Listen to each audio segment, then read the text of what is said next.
Bismillahirrahmanirrahim. Assalamualaikum warahmatullahi wabarakatuh. Waalaikumsalam warahmatullahi wabarakatuh. Ya, alhamdulillah ketemu lagi ayah bunda yang dimuliakan Allah Subhanahu wa taala. Di kesempatan kali ini kita berjumpa lagi membahas terkait dengan fikih ibadah.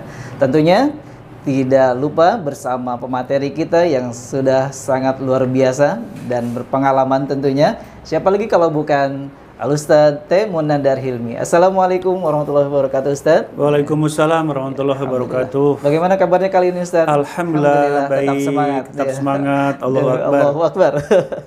Baik, langsung saja Ustadz ya. Kita melanjutkan pertanyaan di sesi kedua ini. Melanjutkan pertanyaan yang sebelum-sebelumnya gitu. Ini masih banyak pertanyaan-pertanyaan ayah bunda ternyata yang berkaitan dengan fikih ibadah. Nah, terkait dengan ibadah nih Ustadz, ada ayah bunda yang bertanya, yang pertama, apakah hukum sholat berjamaah itu Ustadz? Kemudian ini ada dua pertanyaan Ustadz, bagaimana bisa khusyuk dalam sholat gitu. Ya, silahkan Ustadz. Baik, pertanyaan yang sangat baik sekali, terutama di Ramadan ini kan ibadah kita harus keluar dari zona nyaman ya, artinya sudah harus mulai mengontrol diri bahwa ibadah ini harus optimal gitu. Termasuk di sini para ayah, para ya anak-anak kita yang laki-laki itu sudah harus mulai memikirkan bahwa kalau bisa full ya selama Ramadan ini berjamaah di masjid. Begitu. Ayah bunda yang rahmati Allah Subhanahu wa taala, memang dalam hukum bahwa sholat berjamaah itu lebih afdol, lebih utama daripada sholat sendiri.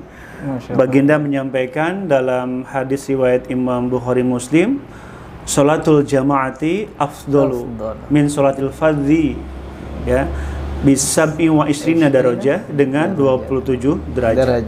Ini sebuah motivasi yang sangat besar. Kalau kita bayangkan dengan 27 derajat berjamaah, berarti kalau sendirian itu cuma 1 derajat. Sekarang kali 5 kali, berapa derajat yang kita dapatkan dari Allah untuk kita yang sedang berjuang untuk menjadi orang-orang yang terbiasa sholat berjamaah di masjid. Dan di hadis yang lain juga sangat dijelaskan betapa besarnya ya kemuliaan pahala bagi orang-orang yang sholat berjamaah di masjid. Nah, kemudian yang kedua Ustaz, terkait dengan yang keduanya bagaimana Ustadz bisa khusyuk dalam sholat? Iya, gitu. Memang ini harus 2 jam nih Bang. Berarti berapa SKS tadi kalau terkait tentang khusyuk? Bisa 4 SKS ini. 4 SKS. Betul ya Bunda, kita sering dihadapkan dengan pertanyaan bagaimana kiat sholat khusyuk.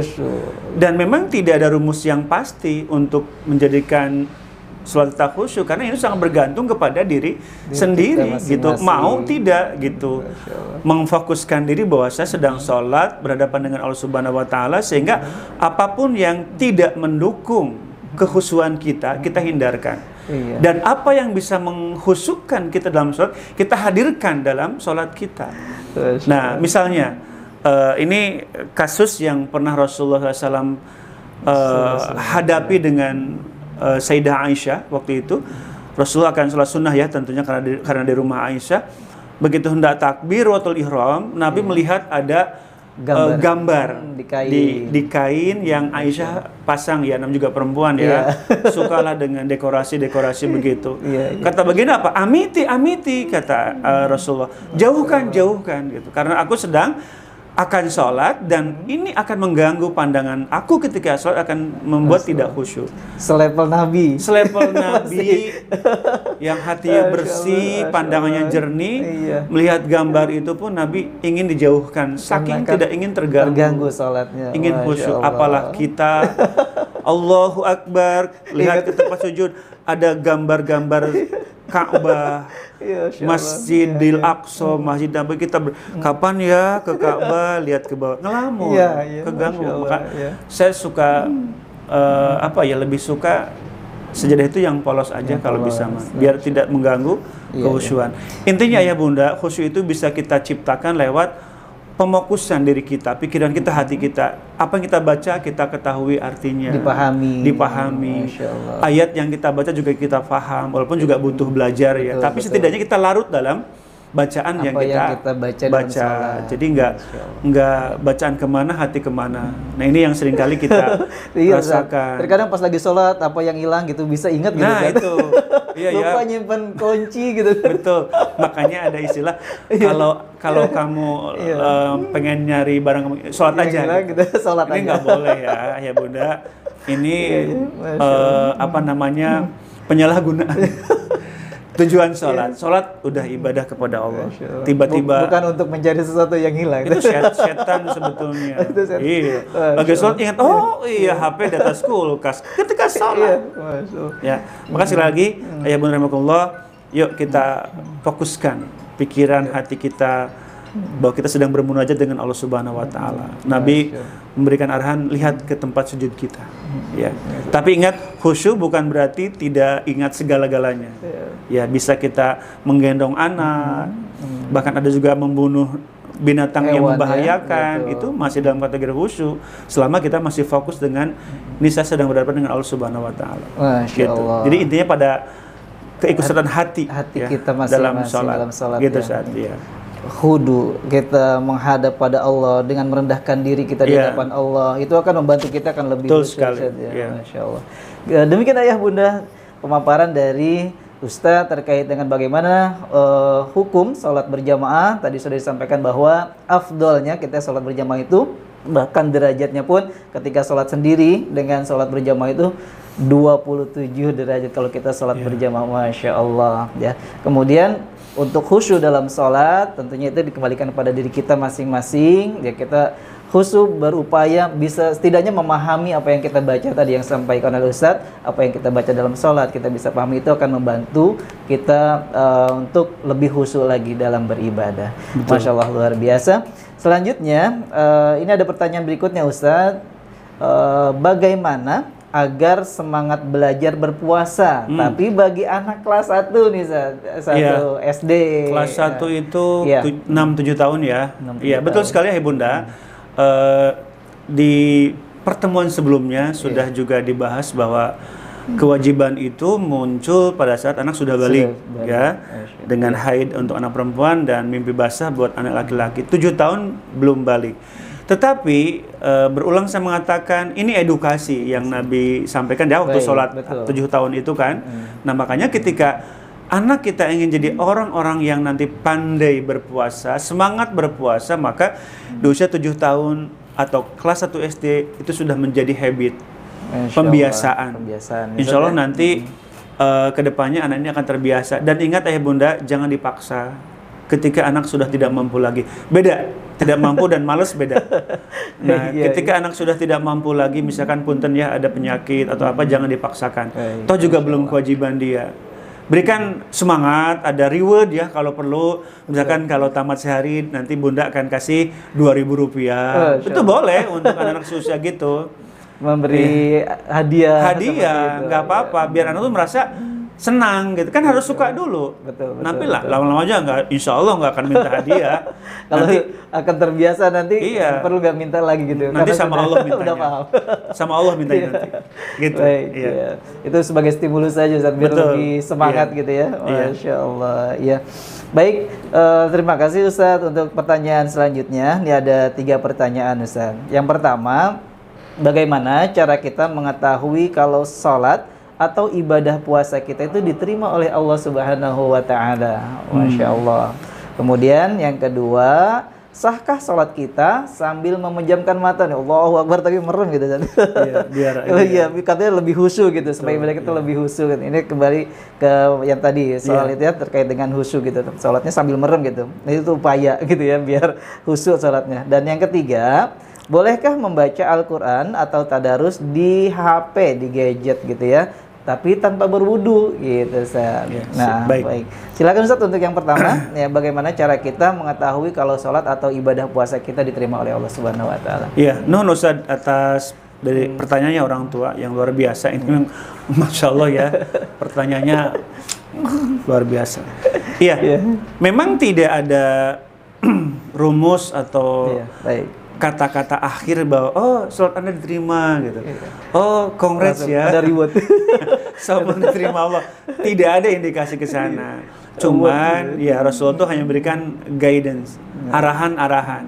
Oh begini biar sholat kita terima, biar puasa kita diterima gitu. Jadi tadi yang saya sampaikan bahwa ada 2 syarat kalau kita ingin terima ibadahnya, 1 ikhlas, 2 ittiba. Jadi ikhlas itu urusan dengan hati. Betul. Mengosongkan selain kepada Allah. Dia ibadah itu hanya kepada Allah saja. Salatnya, puasanya udah nggak berniat pengen langsing lah, ingin enak makan lah, ingin THR lah, enggak, murni karena Allah. Udah, insya Allah tuh diterima tuh saumnya atau salatnya. Yang kedua ittiba, ibadah itu ada aturannya. Gini loh cara sholat yang benar, dimulai takbiratul ihram dengan salam. Gini loh saum yang benar, menahan makan, minum, berhubungan suami istri dari mulai fajar, terbit fajar sampai terbenam matahari. Ada aturan yang Nabi contohkan. Jangan menurut pikiran kita dan perasaan kita ibadah itu. Insya Allah kalau ibadah kita ikhlas karena Allah, mengikuti apa yang Nabi contohkan, insya Allah akan diterima. Ya walaupun tadi ya tidak ada kata akhir bahwa selamat atas itu nanti di akhirat saja. Itu nanti di akhirat saja. Nah, Ustaz ini menarik tentang memejamkan mata. Karena banyak cara orang bisa khusyuk sholat. Betul. Kalau saya nggak berani, saya pribadi nggak berani, takut ngantuk. Apalagi kalau jadi imam, terus merem gitu, atau jamaahnya kabur. Iya. Jadi secara ikhtiar tidak ada masalah, memejamkan mata tidak ada masalah, walaupun dalam konteks kaifiyat sholat, tata cara sholat yang Nabi lakukan tidak ada upaya mengkhusyukkan diri dengan memejamkan mata. Tapi mungkin bagi beberapa orang dia bisa khusyuk, bisa bahasanya mungkin bisa anteng ya dengan Allah gitu ya, klik dengan Allah dengan memejamkan mata silahkan, tetapi jangan kemudian itu menjadi sebuah keharusan. Memejamkan mata itu bisa dari awal sampai akhir gitu. Nah itu jangan. Nanti kalau ada apa-apa di luar itu kita tidak tahu. Apalagi kalau tadi sedang berjamaah misalkan, kita keasyikan memejamkan mata, kita nggak tahu apa yang terjadi di sekeliling kita gitu. Betul. Ya, boleh, tetapi tidak menjadi sebuah keharusan ya. Cuman mesti dijaga lah, jangan sampai dengan memejamkan mata malah menjadi abai terhadap hal-hal yang datang dalam diri kita gitu. Masya Allah. Ya. Iya. Kemudian yang terakhir, yang ketiga ya. Iya, boleh nggak nih kita baca Al-Quran atau tadarus tapi di HP, pakai HP? Pertanyaannya tapi tanpa wudu gitu, Ustaz. Betul. Sesungguhnya ada 2 hal. Yang pertama, coba kita pisahkan 2 hal itu. Pertama adalah membaca Quran lewat gadget tidak ada masalah. Kan juga Al-Quran yang kita anggap sebagai kalamullah yang maha suci kan di Lauh Mahfuz. Betul. Kalamullah yang sebenarnya itu kan di Lauh Mahfuz. Yang tidak bisa menyentuhnya kecuali malaikat ya dan Allah sendiri gitu. Adapun yang ada di mushaf buku yang ada di belakang saya atau di gadget ini kan lebih kepada tulisannya, duplikasinya gitu. Makanya bisa lewat bentuk apapun. Mungkin dulu zaman Khulafaur Rasyidin baru dari kulit, di atas batu segala macam, pelepah kurma. Sekarang sudah mulai dengan teknologi digital, ada Quran lewat HP kita, nggak ada masalah kita baca. Nah, yang kedua adalah bab hukum berwudu hendak membaca Al-Quran. Sesungguhnya kalau kita buka fikih ibadah lagi, tidak ada keharusan sebetulnya. Artinya bukan sebuah kewajiban yang seperti seperti sholat kan. Kalau sholat kan nggak wudu tidak sah. Nah, kalau baca Quran tidak wudu tidak ada masalah. Hanya orang ingin merasa bersih saja, ingin merasa suci karena yang akan dibaca itu adalah kalamullah. Ditakdirkan ayah bunda saya Ustadz Wahyudi tak sempat untuk berwudu, ingin baca Quran, tidak ada masalah sebetulnya. Lakukan saja gitu. Ya, selama di tempat yang baik ya, dalam suasana yang kondusif. Untuk urusan wudu bukan sebuah kewajiban atau syarat sahnya baca Al-Quran. Itu kapan saja silahkan begitu. Ya, artinya kapan saja di tempat yang selama tempat itu masih layak kita baik untuk baca Al-Quran. Jangan sampai karena kita tidak wudu, kemudian tidak ada mushaf yang ada hanya Al-Quran, pengen baca Al-Quran karena belum wudu akhirnya nggak baca gitu. Itu juga jangan sampai seperti itu ya, seperti Ustaz ya. Jadi kan kalau kita misalkan menunggu di rumah sakit, menunggu di antrian, di bandara, kita nggak punya wudu tapi memanfaatkan dengan baik, kita buka HP, nggak ada masalah. bagus, masalah, ya, Ustaz, ya? bermanfaat Masya Allah. sekali. Ya lebih bagusnya lagi memang kita tetap menjaga dawamul wudu gitu, Menjaga Ustaz, ya. wudu, iya. Menjaga wudu dimanapun, jadi kita mungkin bisa bawa mushaf gitu kan, itu lebih bagus gitu, Ustaz, ya.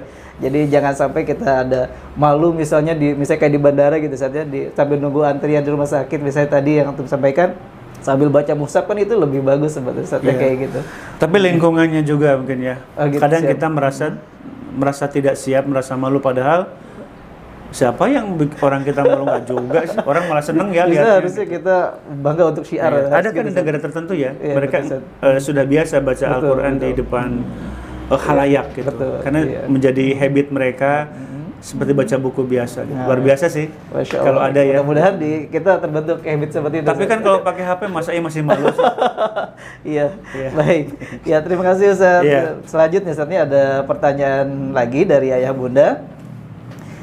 Terkait ibu hamil, Ustaz, nih di dalam puasa nih. Apa hukumnya puasa bagi ibu hamil? Kemudian apabila si ibu hamil tersebut tidak bisa menjalankan ibadah puasa, apakah wajib mengkodoknya atau hanya membayar fidyah saja gitu, Ustaz? Terima kasih. Baik. Terima kasih, Ustaz. Iya, dalam konteks ayat yutiqunahu. Orang yang bisa berpuasa tapi tak mampu. Nah, orang hamil dalam kategori itu. Makanya wa tasumu khairul lakum ya. Kalau kalian berpuasa itu lebih baik. Tapi misalkan dalam kasus ayah bunda, mohon maaf ya, bunda bukan ayah loh ya, bunda hamil, kemudian mau berpuasa, tapi dokter mengatakan berbahaya. Berbahaya buat janin dan buat ibu hamil juga, karena kesehatan, nutrisinya jadi bagaimana, itu konsultasi dulu gitu. Kalau bunda merasa nggak ada masalah, kuat, saum itu lebih baik. Tapi ketika medis mengatakan bunda sebaiknya tidak berpuasa, apalagi menjelang kelahiran, bunda ambil rukhsah, berbuka saja, nanti dengan fidyah. Bukan dengan qada, dengan fidyah, karena kategori yutiqunahu orang yang bisa tapi tidak mampu gitu. Jadi bunda fidyah, dihitung berapa hari bunda tidak saum, berikan makanan kepada fakir miskin. Satu hari bunda makan berapa kali? Misalkan 5 kali, 3 kali, misalkan 3 kali begini ya, 3 kali. Itu diakumulasi saja. Berapa rupiah? Dirupiahkan. Kalau rupiah mau diuangkan boleh. Mau makanan juga boleh. Sebanyak yang dimakan hari itu. Berikan kepada fakir miskin. Masya Allah. Jadi untuk fidyah berarti ya, untuk fidyah tidak mengkodok. Baik, Masya Allah. Insya Allah bunda yang bertanya dan juga bunda-bunda yang lainnya tentunya yang menyimak tayangan ini mudah-mudahan bisa dipahami apa yang tadi sudah dijelaskan dan dipaparkan oleh Ustadz kita. Baik, ada pertanyaan selanjutnya, Ustadz. Assalamualaikum. Bagaimana hukumnya jika saya belum bisa melunasi hutang puasa yang lalu nih, Ustadz? Karena nifas, kemudian menyusui, dan sudah saya coba untuk mengkodok, tetapi pengaruh pada produksi ASI dan fisiknya ini berkurang gitu ya, kesehatannya. Nah, gimana nih, Ustadz, kira-kira, Ustadz? Masya Allah ya. Silakan, Ustadz. Ini di usia bunda yang masih produktif ya, sehingga harus nifas, kemudian menyusui. Mau mengkodok juga terhalang karena menyusui itu kan 2 tahun ya, dalam Al-Quran. Haulaini kamilaini itu. Nah, ternyata bunda ada kendala. Maka sesungguhnya dalam hukum itu tidak harus tahun ini, Ustaz. Ayah bunda tidak harus tahun ini mengkodok itu. Manakala ketemu Ramadan belum lunas atau belum sempat, nggak apa-apa, nanti di Ramadan ya di hari-hari tahun setelah Ramadan yang ini. Tinggal bunda ingat-ingat saja berapa hari jumlahnya yang ditinggal karena nifas tadi gitu. Memang nifas itu kan lumayan lama ya, apalagi kalau nifasnya hari pertama Ramadan ya 30 tahun. Kan nifas itu 40 hari ya, zaman Rasul itu kan. Berarti dari awal udah bagian Ramadan tuh berarti. Ramadan tambah 10, ya memang tantangannya ya. Tapi nggak apa-apa bun, karena Allah juga Maha tahu ya, Allah Maha penyayang kepada umatnya. Jadi bunda tetap berniat mengkodok. Nah, ketika ada kemampuan mengkodok, segera mengkodok. Ya, nauzubillah, sebelum ajal datang gitu. Jadi nggak harus selalu tahun ini, bisa di tahun berikutnya gitu. Baik. Berarti tidak harus dengan fidyah, Ustaz, ya, kalau yang menyusui atau yang nifas. Karena di sini kan ada nifasnya. Ada nifasnya. Kan, ya. nifas itu kan beda dengan yang tadi kasusnya ya. Kalau menyusui kan fidyah. Kalau hukum asal nifas itu kodok. Haid, nifas itu kan kodok gitu. Masya Allah. Ya, luar biasa. Bunda-bunda dan juga para ayah tentunya yang sangat luar biasa. Demikian tadi pemaparan dari Ustadz kita terkait pertanyaan tentang hukumnya, bagaimana ibu hamil ya, yang kemudian ibu menyusui nifas dan sebagainya ketika tidak berpuasa di bulan Ramadan. Baik, mudah-mudahan bisa dipahami. Dan selanjutnya masih ada beberapa pertanyaan lagi ya. Akan tetapi mungkin untuk pertanyaan ini kita pending terlebih dahulu di sesi yang ketiga. Baik, tentunya ayah bunda masih penasaran ya, banyak nih soal-soalnya atau pertanyaan-pertanyaannya tentunya yang masih luar biasa sekali. Dan untuk sesi kedua ini kami cukupkan. Sekali lagi terima kasih banyak Ustadz atas pemaparannya, ilmu yang telah disampaikan. Mudah-mudahan kita semuanya ayah bunda bisa memahami apa yang tadi sudah dijelaskan oleh Ustadz kita, Ustadz T. Munandar Hilmi SAG. Baik, dari saya cukup sekian. Mohon maaf atas segala kekurangan. Assalamualaikum warahmatullahi wabarakatuh. Waalaikumsalam warahmatullahi wabarakatuh.